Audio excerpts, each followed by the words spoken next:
Hello, welcome back guys to Amelia Projects here. Today in this video I'm going to show you a tutorial how to remove connected apps from Google account. But before it, I hope you guys click subscribe and the bell button to support the channel. And see you now, without any further ado, let's get started with the video.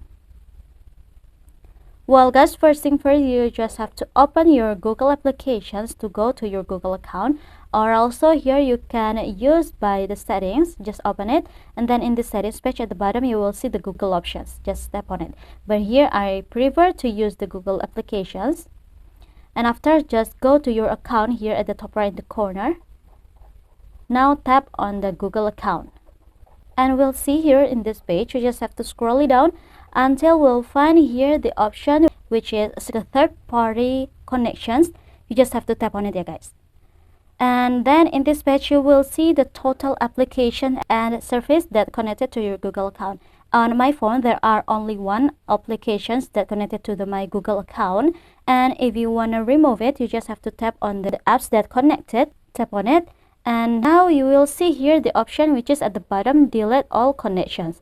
I'm gonna tap on it, and after you just have to confirm it. As you can see, this is the information at the bottom that your Google account is no longer connected to the TikTok or to any application that connected before. So yeah, I think it's enough from me. Thank you guys for watching this video. Don't forget to leave your like and comments below, and I'll see you soon on the next one. Goodbye.